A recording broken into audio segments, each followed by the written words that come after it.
तो अब तक हम लोग 2 टॉपिक कवर कर चुके हैं। पहला टॉपिक था हमारा मैटर, इसको हमने कम्प्लीटली कवर कर लिया था। नाउ अब हम लोगों को पता है कि एटम्स क्या होते हैं और ये किन चीज़ों से मिल के बने होते हैं, है ना। हम लोगों को मॉलिक्यूल्स और आयंस के बारे में भी अब पता है अच्छे से।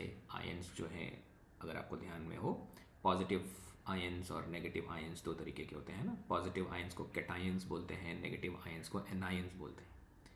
तो आयंस पे थोड़ा सा मैंने एक्स्ट्रा एम्फेसिस दिया है यहाँ पे, कैटायंस और एनायंस रिवाइज करवा रहे हैं क्योंकि इलेक्ट्रोकेमिस्ट्री में उसकी ज़रूरत है। फिर हम लोगों ने केमिकल रिएक्शंस को समझा, different types of chemical reactions को पढ़ा, और रिडॉक्स रिएक्शन भी हमने देखा क्या होता है ना। तो रिडॉक्स रिएक्शन की फिर से इलेक्ट्रोकेमिस्ट्री में ज़रूरत है।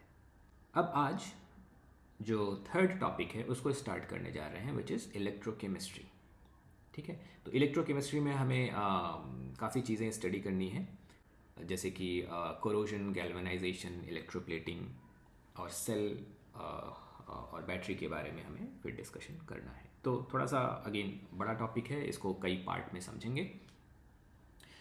तो आज का जो वीडियो है, this is part 1 of electrochemistry, और आज हम लोग डिस्कस करेंगे कि इलेक्ट्रोकेमिस्ट्री क्या होता है। इसका एक तरीके से इंट्रोडक्टरी वीडियो है, और जो इसका जो सेकंड पार्ट आएगा, इस वीडियो का सेकंड पार्ट में हम लोग इलेक्ट्रोलिसिस और रिलेटेड कॉन्सेप्ट, तो ये जो इतनी बातें हैं, है ना, ये यहाँ से यहाँ तक, इसको हम लोग पार्ट 2 सेकेंड पार्ट जो इस वीडियो का आएगा उसमें हम लोग डिस्कस करेंगे, और थर्ड पार्ट में हम लोग डिस्कस करेंगे बैटरीज और फ्यूल सेल्स के बारे में।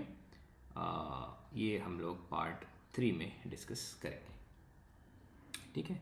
और आज का जो पार्ट 1 है, इसमें हम लोग एक ओवरऑल कॉन्सेप्ट इलेक्ट्रोकेमिस्ट्री का स्टडी करेंगे। स्पेसिफिकली हम लोग आज के वीडियो में समझेंगे कि इलेक्ट्रोकेमिस्ट्री का लिंक क्या होता है रिडॉक्स रिएक्शन से, और जो इलेक्ट्रोकेमिस्ट्री में डिफरेंट कंपोनेंट्स होते हैं, जो इम्पॉर्टेंट कंपोनेंट्स हैं इलेक्ट्रोकेमिकल प्रोसेसेस के लिए, फॉर एग्जांपल इलेक्ट्रोलाइट्स, इलेक्ट्रोड्स और ऑब्वियसली इलेक्ट्रिक करंट, इनके बारे में हम लोग स्टडी करेंगे। आज का जो टॉपिक होने वाला है वो एक ओवरऑल आइडिया आपको इलेक्ट्रोकेमिस्ट्री का दे देगा। इससे आपको एक बेसिक आइडिया इलेक्ट्रोकेमिस्ट्री का हो जाएगा।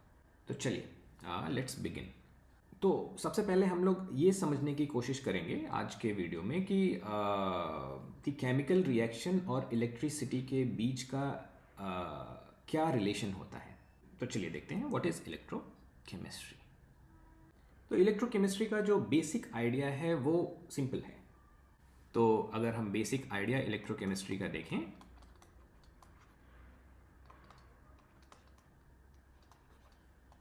तो इसका सिंपल सा मतलब क्या है, दैट केमिकल एनर्जी जो है और जो इलेक्ट्रिकल एनर्जी है वो इंटरकन्वर्टिबल है। Electrical energy, they are interconvertible, right. और इसी जो इंटरकन्वर्जन है केमिकल एनर्जी और इलेक्ट्रिकल एनर्जी का, इसी चीज़ को हम लोग स्टडी करते हैं under electrochemistry. So electrochemistry is basically study of production of electricity or electrical energy from chemical reactions, or it is also the study of using electrical energy to carry out chemical reactions. इसमें एक चीज़ और हमें ध्यान से समझने की बात है कि कुछ ऐसे रिएक्शंस होते हैं जो कि अपने आप होते हैं। ऐसे रिएक्शंस को स्पॉन्टेनियस रिएक्शंस बोलते हैं, जो कि खुद से स्टार्ट हो सकते हैं। उनको एक्सटर्नल बहुत एक्स्ट्रा एनर्जी की रिक्वायरमेंट नहीं होती है, अपने आप स्टार्ट हो जाते हैं। Those reactions are spontaneous reactions. और कुछ रिएक्शंस ऐसे भी होते हैं जिनको बहुत ज़्यादा एनर्जी की ज़रूरत होती है, वो खुद से स्टार्ट नहीं होते, and those reactions are called non spontaneous chemical reactions. अब जो स्पॉन्टेनियस केमिकल रिएक्शंस हैं, चूँकि वो खुद से हो सकते हैं, सो स्पॉन्टेनियस केमिकल रिएक्शन से इलेक्ट्रिसिटी जनरेट करी जा सकती है, क्योंकि वो रिएक्शन तो खुद से हो रहे हैं, तो उस रिएक्शन को यूज़ करके हम इलेक्ट्रिसिटी जनरेट करें। और ऐसे रिएक्शंस जो खुद से नहीं कैरी आउट होते हैं, which are non spontaneous chemical reactions, उन रिएक्शन को करवाने के लिए एनर्जी की ज़रूरत होती है और उस एनर्जी को हम इलेक्ट्रिकल एनर्जी के फॉर्म में सप्लाई कर सकते हैं। ठीक है, तो अगर इलेक्ट्रोकेमिस्ट्री का डेफिनेशन लिखना हो, वैसे डेफिनेशन की रिक्वायरमेंट नहीं है आप लोगों को, बट फिर भी अगर लिखना है तो मैं डिक्टेट कर दे रहा हूँ। It is the study of production of electricity from spontaneous chemical reactions and use of electrical energy to carry out non-spontaneous chemical reactions. So this is the definition of electrochemistry. तो जो basic idea है वो clear होना चाहिए. That means what we study under electrochemistry, ये chemical energy is can be transformed into electrical energy, and electrical energy can also be transformed into chemical energy, and this transformation or this interconversion is possible, and we study this interconversion under this topic of electrochemistry. ठीक है, तो electrochemistry क्या है, I hope समझ में आ गया होगा. अब हम लोग देखते हैं कि लिंक क्या है रिडॉक्स के साथ. What is the link with redox reaction. ठीक है, so link with redox reaction. तो redox reaction is basically oxidation and reduction reaction, है ना. ऑक्सीडेशन का मतलब क्या है, oxidation means loss of electrons, है ना, लॉस ऑफ इलेक्ट्रॉन्स. और रिडक्शन का मतलब, reduction means gain of electron, gain of electron, electron और इलेक्ट्रॉन्स, है ना. एक भी हो सकता है, एक से ज़्यादा भी हो सकता है. तो अब इलेक्ट्रोकेमिस्ट्री को समझने के लिए हमें रिडॉक्स रिएक्शन ध्यान में ले आना होगा. दैट मीन्स ऑक्सीडेशन का मतलब होता है लॉस ऑफ इलेक्ट्रॉन्स, रिडक्शन का मतलब होता है गेन ऑफ इलेक्ट्रॉन्स. तो इलेक्ट्रोकेमिस्ट्री में जो सबसे इम्पॉर्टेंट चीज़ है वो है इलेक्ट्रॉन ट्रांसफ़र. Electron transfer. ठीक है, क्योंकि इलेक्ट्रॉन ट्रांसफ़र होगा तभी तो इलेक्ट्रिक करंट फ्लो होगा. या अगर इलेक्ट्रिक करंट फ्लो हो रहा है किसी केमिकल रिएक्शन को करवाने के लिए, तो ऑब्वियसली इलेक्ट्रॉन का ट्रांसफ़र हो रहा होगा, तभी वो इलेक्ट्रिक करंट फ्लो हो रहा है. ठीक है, तो जब ये इलेक्ट्रॉन एक सब्सटेंस से दूसरे सब्सटेंस तक मूव करते हैं तब इलेक्ट्रिसिटी फ्लो करती है. इसका मतलब जो इलेक्ट्रॉन का मूवमेंट है यही जो है इलेक्ट्रिकल करंट का बेस है ना. सो ये जो इलेक्ट्रॉन ट्रांसफ़र हो रहा है इसका मतलब क्या है, that means this is the base for electrical current.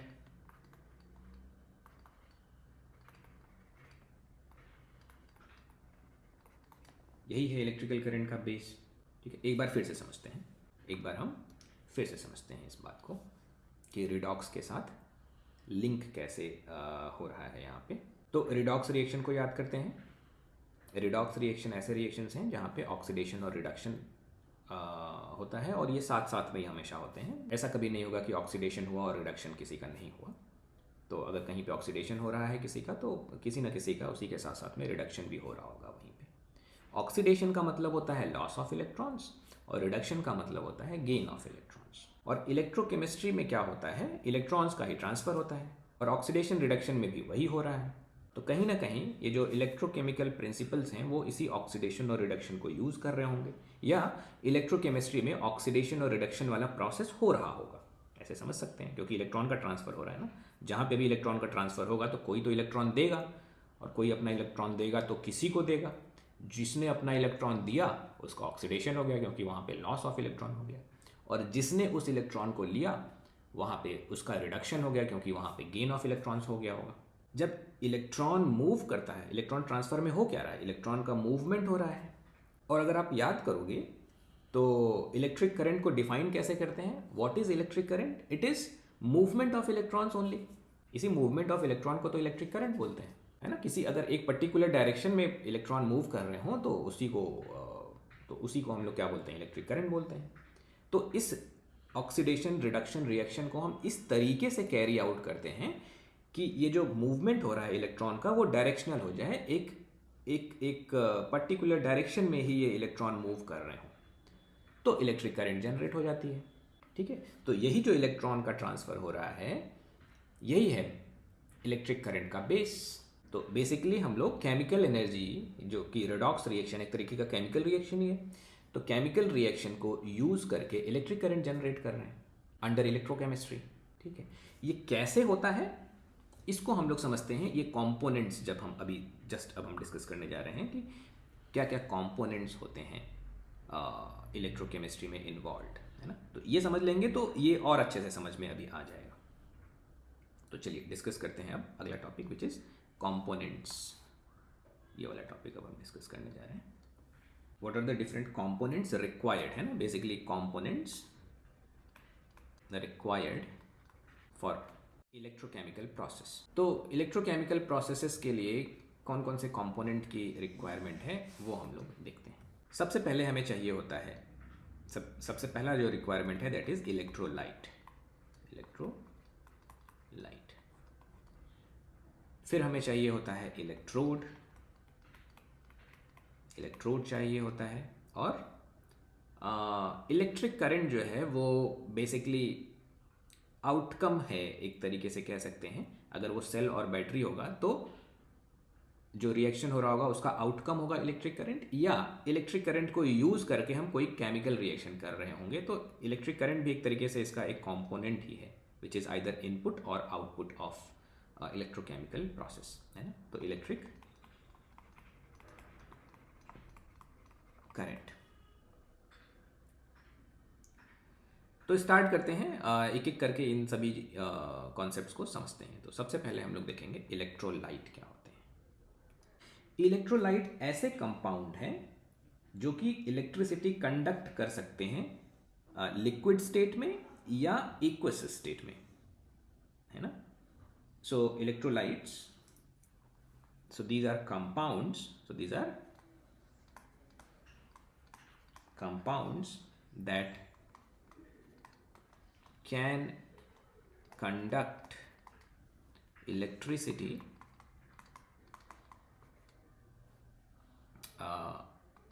in molten state। molten मतलब लिक्विड स्टेट में, पिघला हुआ स्टेट हो, फ्यूज्ड स्टेट हो, और in aqueous state. Aqueous state का मतलब पानी में डिसॉल्व, है ना, वाटर में घुला हुआ हो वो कंपाउंड। ठीक है, तो ऐसे कंपाउंड्स को हम लोग क्या बोलते हैं, इलेक्ट्रोलाइट। फॉर एग्जांपल इलेक्ट्रोलाइट्स जो हैं, बहुत बेसिक एग्जांपल की बात करें तो एसिड्स आर इलेक्ट्रोलाइट, है ना। एसिड जो है वो इलेक्ट्रोलाइट होते हैं, बेस जो है वो भी इलेक्ट्रोलाइट होते हैं, और सॉल्ट्स भी इलेक्ट्रोलाइट की कैटेगरी में ही आते हैं। तो अब ये कंपाउंड इलेक्ट्रिसिटी ऐसे कंडक्ट करते हैं, इसको समझने के लिए हमें जानना होता है कि ये इलेक्ट्रोलाइट्स बने किस चीज़ के होते हैं, ये कंपाउंड्स किस चीज़ के बने हुए हैं। सो बेसिकली ये सभी जो हमने यहाँ पे एग्जाम्पल लिखा हुआ है, ये सब दो आयन से मिल के बने होते हैं, कैटायन और एनायन। सो ये सभी कंपाउंड्स, चाहे वो एसिड्स हों या बेसिस हों या सॉल्ट्स हों, ये किससे बने हुए होते हैं। ज़्यादातर जो ऐसे कंपाउंड्स होते हैं जो इनफैक्ट इलेक्ट्रोलाइट की कैटेगरी में आते हैं, they are made up of ions. ये किससे बने होते हैं, आयंस।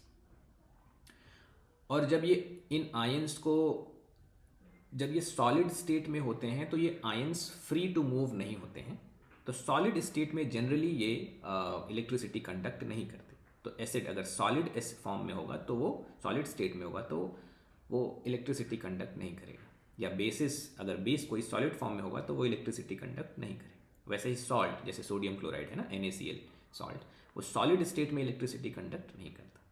लेकिन जब इनको हम या तो पानी में घोल दें या तो बहुत ज़्यादा हीट करके इनको लिक्विफाई कर दें, मेल्ट कर दें। जैसे सॉल्ट को मेल्ट करने के लिए बहुत हाई टेम्परेचर चाहिए होता है, बट पानी में आसानी से घुल जाता है ना।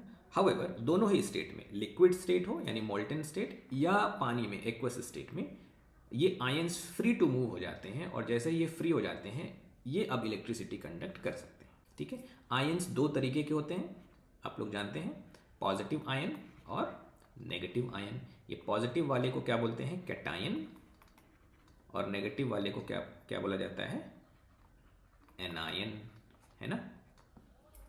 तो सॉल्ट्स में भी कैटायन और एनायन होंगे, एसिड और बेसिस में भी कैटायन और एनायन होंगे। और जब इनको पानी में घोला जाता है या इनको पिघलाया जाता है हाई हीट पे, हाई टेम्परेचर पे, तो ये आयंस जो है वो डिसोसिएट हो जाते हैं, ये आयंस एक दूसरे से अलग हो जाते हैं, है ना। अदरवाइज ये प्लस माइनस चार्जेस जो हैं वो एक दूसरे को बहुत स्ट्रांगली अट्रैक्ट करते हैं, तो बहुत पास पास में रहते हैं, ये इलेक्ट्रिसिटी कंडक्ट नहीं कर पाते। जैसे ही इनको पानी में घोला जाता है तो ये दूर दूर हो जाते हैं, डिसोसिएट हो जाते हैं एक दूसरे से, और अब ये इलेक्ट्रिसिटी कंडक्ट कर पाते हैं। ठीक है, अब कुछ कंपाउंड्स ऐसे होंगे जो जिनका डिसोसिएशन बहुत अच्छे से हो जाएगा, यानी वो काफ़ी दूर दूर चले जाएंगे, तो वो इलेक्ट्रिसिटी बहुत अच्छे से कंडक्ट करेंगे। कुछ ऐसे भी कंपाउंड्स होंगे जिनका डिसोसिएशन तो होगा बट उतना ज़्यादा नहीं होगा, यानी उनमें अभी भी ये इनके बीच का अट्रैक्शन अभी भी काफ़ी स्ट्रांग होगा, तो वो उतने अच्छे से इलेक्ट्रिसिटी कंडक्ट नहीं कर पाएंगे। तो based on the dissociation of these compounds, electrolytes can be further categorised as strong electrolytes और वीक इलेक्ट्रोलाइट्स, है ना। तो इलेक्ट्रोलाइट को हम लोग कैटेगराइज कर सकते हैं दो कैटेगरी में, स्ट्रॉन्ग और वीक इलेक्ट्रोलाइट। अब स्ट्रॉन्ग इलेक्ट्रोलाइट किनको बोला जाएगा, जिनमें ये डिसोसिएशन अच्छे से हो जाए, यानी कि किसी कंपाउंड को पानी में घोला तो सारे कैटायंस और अनायंस एक दूसरे से अलग अलग हो गए, तो उनको स्ट्रॉन्ग इलेक्ट्रोलाइट बोलेंगे। और कोई ऐसा सब्सटेंस है या कोई ऐसा कंपाउंड है जिसको पानी में घोला तो आयन, सारे आयंस जो हैं वो एक दूसरे से अलग नहीं हुए, कुछ आयंस तो अलग हुए बट कुछ अभी भी वो इलेक्ट्रोस्टैटिक फोर्स ऑफ अट्रैक्शन से बंधे हुए हैं, तो ऐसे इलेक्ट्रोलाइट्स को वीक इलेक्ट्रोलाइट्स बोलेंगे। ठीक है, स्ट्रॉन्ग इलेक्ट्रोलाइट्स के अगर हम एग्जाम्पल की बात करें तो जो सॉल्ट्स हैं, जो नॉर्मल सॉल्ट्स जो हम लोग जानते हैं, तो they are strong electrolytes only, जैसे कि NaCl, है ना, KCl, ये सब स्ट्रॉन्ग इलेक्ट्रोलाइट्स की कैटेगरी में आते हैं। कैल्शियम क्लोराइड आप लिख सकते हो, CaCl2, है ना, ये सब क्या है, स्ट्रॉन्ग इलेक्ट्रोलाइट्स हैं। इवन जो मिनरल एसिड्स भी हैं, HCl, H2SO4, ये सब स्ट्रॉन्ग इलेक्ट्रोलाइट की कैटेगरी में आएंगे। वीक इलेक्ट्रोलाइट्स में ऐसे इलेक्ट्रोलाइट्स होंगे जो कि उतने अच्छे से डिसोशिएट नहीं होते, वो उतने अच्छे से एक दूसरे से, ये जो कैटायंस और एनायंस हैं वो एक दूसरे से अलग नहीं हो पाते उतने अच्छे से, है ना। तो जो ऑर्गेनिक एसिड्स होते हैं वो वीक इलेक्ट्रोलाइट की कैटेगरी में आते हैं, जैसे कि CH3COOH, है ना, एसिटिक एसिड इसको बोलते हैं। तो ये एक एग्जाम्पल है वीक इलेक्ट्रोलाइट का। ऐसे ही और भी जो ऑर्गेनिक एसिड्स होंगे, they all are weak electrolytes, वो उतने अच्छे से डिसोसिएट नहीं होते। तो आई होप स्ट्रॉन्ग इलेक्ट्रोलाइट्स क्या है, वीक इलेक्ट्रोलाइट्स क्या है, और इलेक्ट्रोलाइट्स इन जनरल क्या है, ये समझ में आ गया होगा। तो ऐसे सभी कंपाउंड्स जो कि इलेक्ट्रिसिटी कंडक्ट करते हैं आइदर मोल्टेन स्टेट में या एक्वस स्टेट में, उनको इलेक्ट्रोलाइट्स कहते हैं। अब ऐसे भी कंपाउंड्स होंगे जो इन दोनों स्टेट में इलेक्ट्रिसिटी कंडक्ट नहीं कर रहे होंगे या किसी भी स्टेट में इलेक्ट्रिसिटी कंडक्ट नहीं कर रहे होंगे, ऐसे कंपाउंड्स को क्या बोला जाएगा, नॉन इलेक्ट्रोलाइट। उनको क्या बोलेंगे, ऐसे कंपाउंड्स क्या कहलाएंगे, non electrolyte. Non electrolyte, non electrolyte क्या है, ऐसे कंपाउंड्स जो इलेक्ट्रिसिटी कंडक्ट नहीं करते, किसी भी स्टेट में इलेक्ट्रिसिटी कंडक्ट नहीं करते। Basically they are bad conductors या इंसुलेटर्स कह सकते हैं आप, है ना। तो इसका मतलब वो आयंस में डिसोशिएट नहीं होंगे, और अगर ये आयंस नहीं होंगे तो इलेक्ट्रिसिटी कंडक्ट नहीं होगा, अगर ये चार्जेस नहीं होंगे तो इलेक्ट्रिसिटी कंडक्ट नहीं होगा। फॉर एग्जाम्पल नॉन इलेक्ट्रोलाइट्स के जैसे शुगर है ना, शुगर सोल्यूशन अगर हम ले लें, पानी में शुगर को घोल दिया या शुगर को पिघला दिया, मोल्टेन स्टेट में ले आए, तो ये electricity generate, I mean electricity conduct नहीं करता, है ना। ग्लूकोज, शुगर या ग्लूकोज, यूरिया, है ना, ये सब आयंस में डिसोसिएट नहीं होते, therefore they do not conduct electricity, hence they are known as non electrolytes. ठीक है, तो इलेक्ट्रोलाइट का कॉन्सेप्ट क्लियर हो गया। Next concept is electrode. तो इलेक्ट्रोड से पहले हम लोग पहले इलेक्ट्रिक करंट को ही देख लेते हैं, ये क्या होता है इलेक्ट्रिक करंट।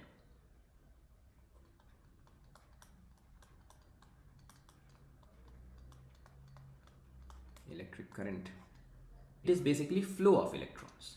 इलेक्ट्रिक करंट क्या होता है? It is flow of electrons. और इलेक्ट्रॉन्स अगर किसी सब्सटेंस के अंदर फ्लो करते हैं तो ऐसे सब्सटेंस को हम लोग क्या बोलते हैं? कंडक्टर्स। सो बेसिकली इनको कंडक्टर बोला जाता है। So flow of electrons in a conductor, in a conductor, so this is called electric current. और this flow of electron constitute electric current, है ना। जैसे वाटर फ्लो होता है तो हम क्या बोलते हैं? Water current, current of water. वैसे ही जब किसी कंडक्टर के अंदर इलेक्ट्रॉन फ्लो हो रहा होगा तो हम क्या बोलेंगे? That it is current of electron और सिंपली इलेक्ट्रिक करंट। सो ये जो फ्लो ऑफ इलेक्ट्रॉन है इसी को हम क्या कह सकते हैं? This is current of electron, this is current of electrons. या इलेक्ट्रॉनिक करंट, जैसे वाटर करंट होता है वैसे इलेक्ट्रॉन करंट, है ना, ये और में है। और इसी को क्या बोलते हैं? Electric current. इसी को क्या बोलते हैं? Electric current. क्लियर है? तो जो इलेक्ट्रॉन का फ्लो हो रहा है दैट इज इलेक्ट्रिक करंट। और इलेक्ट्रोकेमिस्ट्री के अंदर हाउ दिस इज इंपॉर्टेंट, क्योंकि इन्हीं इलेक्ट्रॉन्स के कारण या इन्हीं इलेक्ट्रॉन के फ्लो के कारण जो आयंस हैं इलेक्ट्रोलाइट में, जो आयंस हैं they can move with in electrolytes. अब हम बात करते हैं इलेक्ट्रोड्स की। इलेक्ट्रोड्स क्या होते हैं? Electrodes are basically solid conductors, that means कि जिनके थ्रू इलेक्ट्रिक करंट फ्लो हो सके या जिनके थ्रू इलेक्ट्रॉन्स फ्लो हो सके। ठीक है, जनरली ये मेटल्स के बने होते हैं because they needs to be conductor. तो जनरली मेटल के होते हैं, या कुछ ऐसे नॉन मेटल्स भी हो सकते हैं जो कि कंडक्टर हों, उनको भी एज इलेक्ट्रोड हम यूज़ करते हैं। तो जो most common electrode, non metallic electrode है दैट इज ग्रेफाइट या कार्बन का electrode, because it is conductor, good conductor of electricity. So electrodes क्या हैं? These are solid conductors only, है ना। जनरली ये किसके बने होते हैं? किसी मेटल का होगा, या अगर मेटल नहीं होगा तो जनरली ये ग्रेफाइट या कार्बन का होता है। ग्रेफाइट या इसी को बोलते हैं कार्बन इलेक्ट्रोड। ठीक है, क्योंकि ये भी कंडक्टर होते हैं। तो they needs to be conductor. Conductor का मतलब जो इलेक्ट्रिसिटी को कंडक्ट करे, यानी जिसमें इलेक्ट्रॉन्स फ्लो कर सकें पर्टिकुलर डायरेक्शन में, आसानी से फ्लो कर सकें। तो अब ये दो तरीके के होते हैं इलेक्ट्रोड्स, जो हैं वो दो तरीके के होते हैं।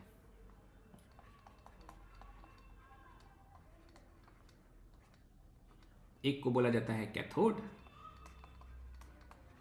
और दूसरे को बोलते हैं एनोड। दूसरा इलेक्ट्रोड इज एनोड। अब ये जो कैथोड और एनोड हैं इनको इलेक्ट्रोलाइट्स के अंदर डिप कर दिया जाता है। ये इलेक्ट्रोलाइट्स के अंदर होते हैं, इनको इलेक्ट्रोलाइट्स में एक तरीके से डुबा दिया जाता है। और ये जो इलेक्ट्रोड हैं वो इलेक्ट्रोलाइट के साथ कांटेक्ट में रहते हैं and they kind of they completes the circuit, है ना। उसके कांटेक्ट में रहने के कारण करंट फ्लो कर सकता है या इलेक्ट्रॉन्स फ्लो कर सकते हैं इलेक्ट्रोलाइट्स से इन इलेक्ट्रोड्स में, या इन इलेक्ट्रोड्स से इलेक्ट्रोलाइट में। तो वो सर्किट कंप्लीट हो जाती है और करंट आसानी से मूव करता है इन इलेक्ट्रोड्स के कारण। So these electrodes are they are dipped. तो जो इलेक्ट्रोकेमिकल प्रोसेसेस में हम देखेंगे, जितने भी इलेक्ट्रोकेमिकल प्रोसेसेस देखेंगे, तो इलेक्ट्रोलाइट के अंदर इलेक्ट्रोड्स डिप्ड रहते हैं या डूबे रहते हैं। ठीक है, सो इलेक्ट्रोड्स दे आर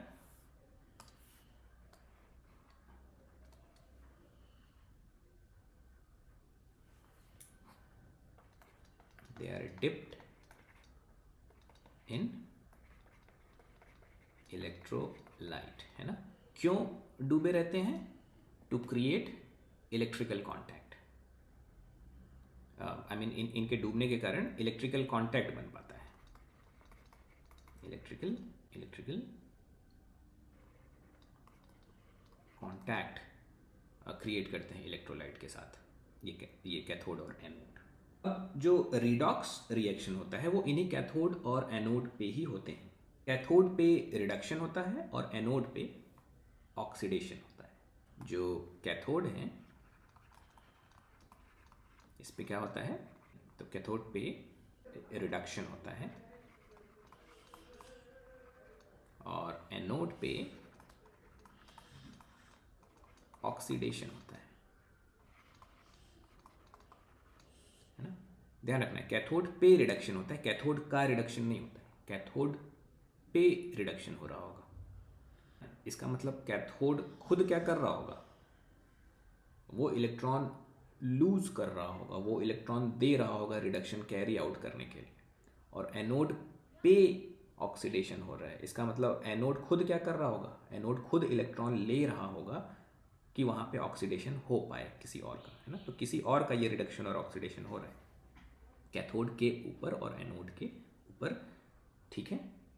फिर से एक बार क्लैरिटी दे देते हैं, एनोड के पास में या एनोड पे इलेक्ट्रॉन रिलीज हो रहा होगा, है ना, कोई सब्सटेंस वहाँ पे इलेक्ट्रॉन रिलीज कर रहा होगा, और कैथोड के पास में कोई सब्सटेंस इलेक्ट्रॉन गेन कर रहा होगा, ठीक है। यानी कैथोड इलेक्ट्रॉन दे रहा होगा किसी सब्सटेंस को, और एनोड जो है वो इलेक्ट्रॉन ले रहा होगा किसी सब्सटेंस से, ठीक है। इतनी बात ध्यान में रखना है, कैथोड पे रिडक्शन हो रहा है, एनोड पे ऑक्सीडेशन हो रहा है। अगर ये क्लैरिटी नहीं मिल पा रही है तो अभी थोड़े टाइम में जब हम लोग इलेक्ट्रोलिसिस पढ़ेंगे तो इसको एक बार फिर से मैं समझाऊंगा और ये क्लियर हो जाएगा।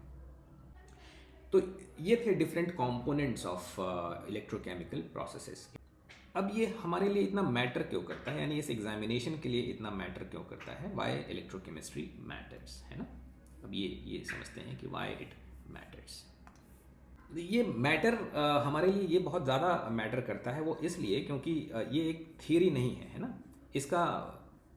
इसके प्रैक्टिकल एप्लीकेशंस हैं, इसके प्रैक्टिकल यूज़ केसेस हैं।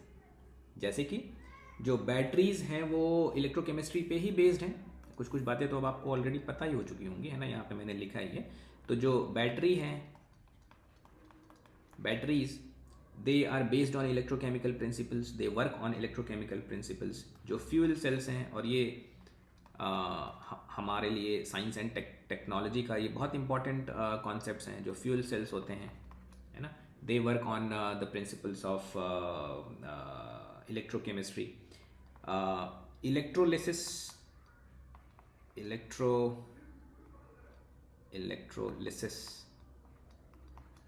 ना, इलेक्ट्रोलिसिस भी जो प्रोसेस है, it is electrochemical process only. यहाँ पे इलेक्ट्रिसिटी को यूज़ करके केमिकल रिएक्शन कैरी आउट करते हैं। इलेक्ट्रोलिसिस को यूज़ करके नए नए कंपाउंड्स भी हम लोग क्रिएट करते हैं। मेटल की रिफाइनिंग करते हैं जो मेटलर्जिकल प्रोसेसेस में, है ना, इलेक्ट्रोलिसिस यूज़ करते हैं टू रिफाइन और टू प्योरीफाई मेटल्स। कोरोजन जो है वो एक इलेक्ट्रोकेमिकल प्रोसेस है, तो कोरोजन को समझने के लिए इलेक्ट्रोकेमिकल प्रिंसिपल इम्पॉर्टेंट है। दिस इज़ इलेक्ट्रोकेमिकल प्रोसेस, है ना, ये एक इलेक्ट्रोकेमिकल प्रोसेस होता है ना। नॉर्मली कोरोजन तो आप लोगों ने पढ़ा ही होगा, अगर नहीं भी पढ़ा है, मैंने पिछले क्लासेस में कोरोजन को डिस्कस किया था और अभी एक बार फिर से करेंगे इलेक्ट्रोकेमिस्ट्री में। तो ये एक इलेक्ट्रोकेमिकल प्रोसेस ही है कोरोजन, ठीक है। इसलिए इलेक्ट्रोकेमिस्ट्री साइंस एंड टेक्नोलॉजी के मल्टीपल एरियाज को कनेक्ट करता है, and hence it is important and therefore it matters here, है ना। अब जैसा कि मैंने पहले ही बता रखा है, इस वीडियो के स्टार्टिंग में मैंने बताया था कि ये जो इलेक्ट्रोलिसिस और रिलेटेड कॉन्सेप्ट्स हैं, यहाँ तक मेटल रिफाइनरी तक, ये पार्ट 2 में पढ़ेंगे, अगला जो पार्ट आने वाला है इस वीडियो का। और बैटरीज, फ्यूल सेल्स, इन सब की स्टडी हम लोग थर्ड पार्ट में करेंगे वीडियो के। इसका रेलिवेंस, हमें किस तरीके से इलेक्ट्रोकेमिस्ट्री की स्टडी करनी है, वो भी हमें पता होना चाहिए कि हमारा फोकस कहाँ होना चाहिए, क्या हमें पढ़ना है इलेक्ट्रोकेमिस्ट्री में, क्या हमें नहीं पढ़ना है इलेक्ट्रोकेमिस्ट्री में। तो सबसे पहली बात कि हमें पढ़ना है सिर्फ वर्किंग प्रिंसिपल। क्या जानना है हमें? जो इलेक्ट्रोकेमिस्ट्री का वर्किंग प्रिंसिपल है। तो हमें सिर्फ वर्किंग प्रिंसिपल समझना है, सिर्फ यही पढ़ना है, वर्किंग प्रिंसिपल। न्यूमेरिकल्स नहीं पढ़ने। रिएक्शंस है ना, इलेक्ट्रोकेमिकल रिएक्शंस, ये सब नहीं पूछा जाता, ये सब हमें इन सब चीज़ों को नहीं पढ़ना है ना, इन सब पे अपना टाइम वेस्ट नहीं करना। जैसे आपसे ये नहीं पूछा जाएगा कि बैटरी के अंदर कौन से रिएक्शन हो रहे हैं, है ना। आपको ये पता होना चाहिए कि बैटरी कैसे काम करती है, या फ्यूल सेल का बेसिक मैकेनिज्म क्या है ना। तो आपको क्या पता होना चाहिए, वर्किंग प्रिंसिपल ऑफ बैटरी, ये पता होना चाहिए। अब उनमें रिएक्शन क्या हो रहे हैं वो पता, वो उसकी रिक्वायरमेंट नहीं है। फ्यूल सेल का बेसिक मैकेनिज्म ये पता होना चाहिए, है ना। फ्यूल सेल का जो बेसिक मैकेनिज्म है, ये सब यूपीएससी आपसे पूछ सकता है। जैसे हाउ टू स्टॉप कोरोजन, है ना। तो ये सब ऐसे टॉपिक हैं जो आपको पता होना चाहिए। सो हमें जो कॉन्सेप्ट क्लियर रखना है, हमें कैलकुलेशंस और रिएक्शंस पे फोकस नहीं करना है, ठीक है। अब नेक्स्ट वीडियो में हम लोग स्टडी करेंगे इलेक्ट्रोलिसिस